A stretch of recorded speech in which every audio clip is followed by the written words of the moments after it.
Alright, so today is roll cage day. I'll show you guys a little bit of what I got going on here. Recap on the dash mount tie-in points. I've got poison spider dash mounts. I've got the windshield tied in to this tube here with the stock mounts notched around, notched the tubing for the stock mount around the new start of the cage.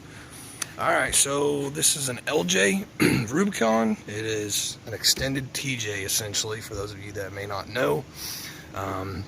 So there's a pretty good amount of space here in the back with the seat in the back end. So this is my remedy that I'm working on for the back tie-in point. Since the tub was crushed in a little bit, I'm going to use 3/16 plate steel for the mounts. I got to do a little bit of work, got to trim off this corner. Just kind of getting preliminary ideas. Might even slide it this way a little bit. Anyways, this is the essential plate that I will be using to tie the rear of the cage into the tub. This part was caved in here, so you can see some dimples and stuff in the metal. Anyways, I'm going to retain the two stock bolt down points, and I'm going to make two new points right here along this pinch weld seam. There is a support structure under the fender right here. Same with over there. I will be using a very similar plate over there. I just don't have it made yet. I planned on making a new plate to tie in to the floor right here next to the seat. I'll zoom out so you kind of have an idea what I'm talking about.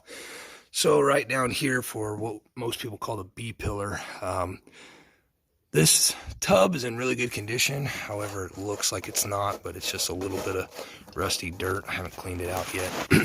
Anyways, I'm going to use the stock bracket that bolts in right there. It's easy, it's quick, it's simple. It's not worth the extra work to fabricate up a new bracket. So walk over here. I will be cutting these stock brackets off the bottom of the old cage and reusing them.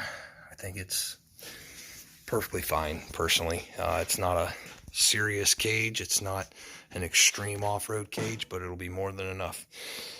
Here's a start of my two pieces that I've got going for the main bars, and I'm going to get a little bit of work done here, get these plates drilled out, ready to go, get them mounted up, and get them tied in, and get those stock brackets cut off and bolted in, so that way I can put tubing down to it, line things up.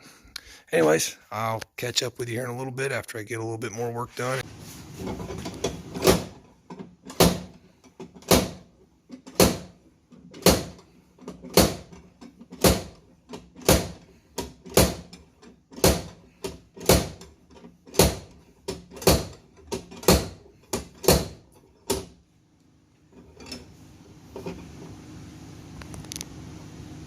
I'll show you what I did for an attachment point. This is just a 3/8 bolt on the end of the slide hammer, welded onto a nut that threads into the slide hammer for that stock point.